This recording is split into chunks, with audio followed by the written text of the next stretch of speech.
Okay, now we're going to get into trigonometry. We're going to begin with right angle trig. Those are our learning targets. We'll get started. How many jelly beans are in this bag, do you think? Okay, trigonometry, what is it? It is the study of the ratios of the sides of triangles. Real quickly, I kind of want to review the names of the sides of a right triangle. A right triangle has to have a right angle in it, right? The two sides that are touching the right angle are called legs.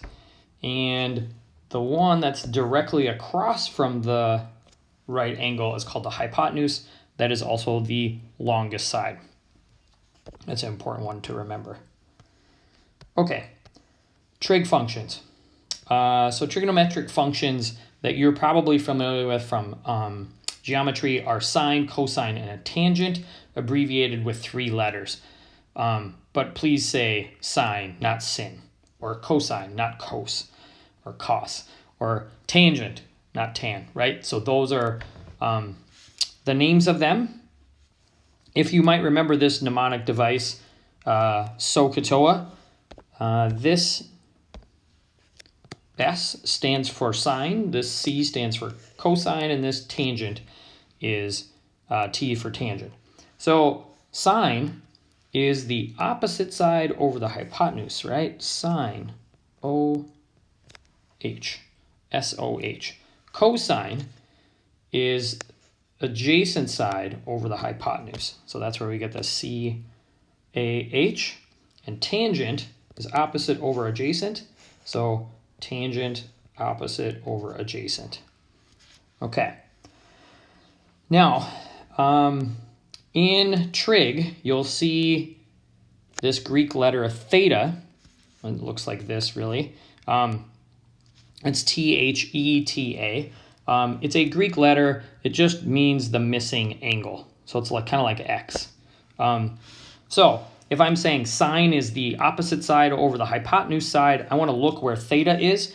It's the opposite side in relation to this theta. So opposite of theta would be that right there, which is 3. The hypotenuse is the longest side. It's across from the right angle. That's 5. So there's my sine of theta, 3/5. Cosine. Cosine is the adjacent side. Now 2 sides, adjacent means next to, and there are 2 sides that are next to the next to theta, but only one of them is not the hypotenuse. 5 is hypotenuse, so that means 4 has to be the adjacent side, and 5 is my hypotenuse. And then tangent, opposite side, which we already said was 3. Oops, 3. It's kind of an ugly 3, but whatever. And then the adjacent side, 4.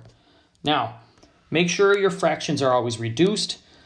Leave them in fraction form. You do not want to write a decimal. Leave them in fraction form here. And then also, it's okay to have improper fractions. So if that happens, leave them as an improper fraction. Just make sure it's reduced. A couple of quick notes.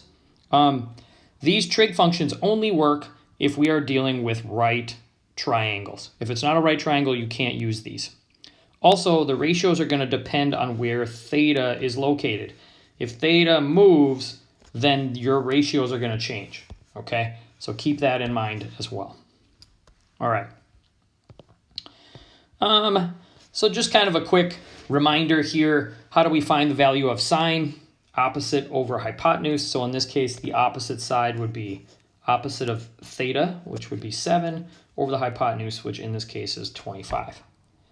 Cosine would be adjacent, 24, over hypotenuse, 25. And then tangent would be opposite over adjacent. Again, make sure these are always reduced. If you're not sure if something's reduced, use your calculator. Let's just take a look at 7/25. You can just go 7 divided by 25, press the math button, change to a fraction, press enter a couple of times, and it will reduce it for you. That's already reduced, so we're good. Okay.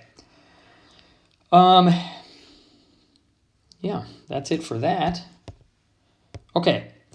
Sine, cosine, and tangent are 3 major trig functions. They also have 3 more that are called reciprocal trig functions, and they are the reciprocal of your three major ones. So the reciprocal of sine is cosecant.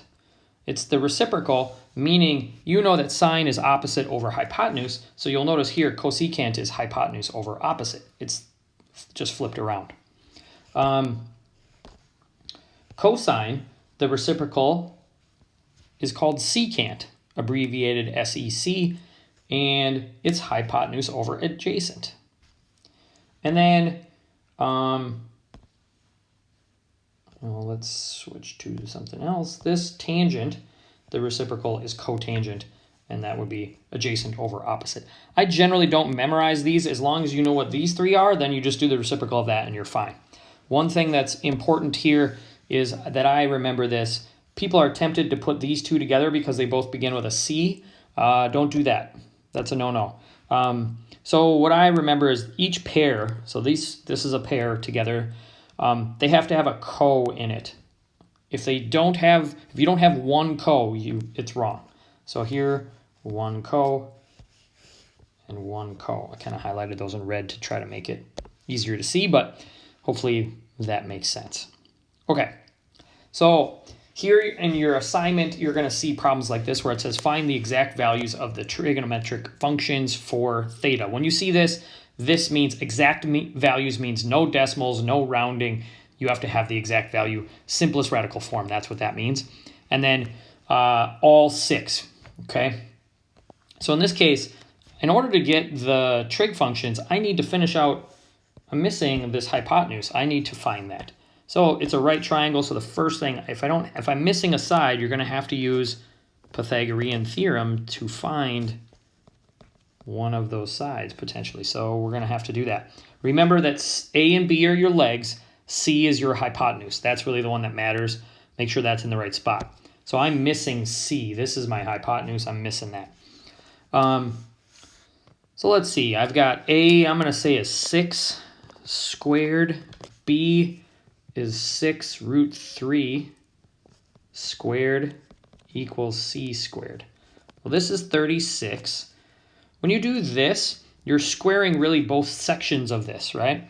So if I square 6, I get 36. And if I square the square root of 3, I get 3. So what's 36 times 3? Well, that's 108. So really, this is 108. Okay, equals C squared. Okay, so now if I put those together, I get 144 equals C squared. Take the square root and I get 12. Okay, now it's going to be a positive 12 because it could potentially be negative, but in this case it's a length, side length, so we're going to use just 12. Okay, so now I have that, and I'm going to use those three things to find my sine, cosine, and tangent, and then I'll do the reciprocal. Okay, so I'm going to get rid of this.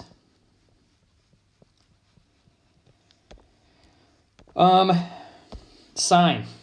Sine is opposite over hypotenuse. So opposite here would be 6 root 3 over the hypotenuse, which is 12. Now, that's not reduced because I can reduce these two. So I'm going to do that. That would be 1 root 3, or just root 3 over 2. Okay. Now, let's do cosine. Cosine is the adjacent side over the hypotenuse. So this would be 6 over 12, also known as a half. Okay.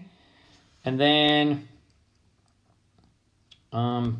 tangent would be opposite over adjacent.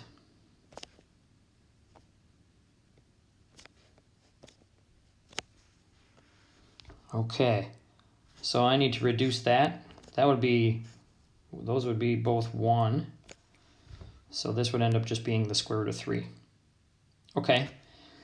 So now we're going to do the other ones, right? We're going to do the reciprocal. So the reciprocal of sine is cosecant.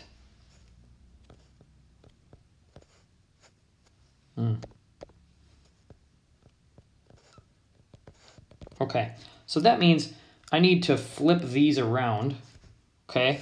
That's going to be 2 over square root of 3. Now, the problem with that is I have a radical in the denominator. I can't have that, okay? So that's a no-no. So remember, we know how to fix that. We did this in our radical unit. We have to rationalize the denominator, which just means we have to multiply by square root of 3 over square root of 3. So this would give me, on the top, I would have 2 root 3. And on the bottom, square root of 3 times square root of 3 would be 3. So that would be, that's 2 over 3 is reduced, so we're okay. All right. The reciprocal of cosine is secant. Okay, if I'm going to flip that around, 1 over 2, flip it around, I get 2. Okay. Now, reciprocal of tangent is cotangent. Okay. Now, if I flip this around, you might want to think, hey, that's over 1, right? So that would be 1 over square root of 3. Once again, I have a radical in the denominator. I can't have that, so I'm going to have to multiply by square root of 3 over square root of 3. And that would give me square root of 3 on top over 3. Okay. Now, that is how you find your exact values for your trig functions for theta. Okay. Make sure everything is completely simplified. You've got all 6 trig functions. We'll stop here for today.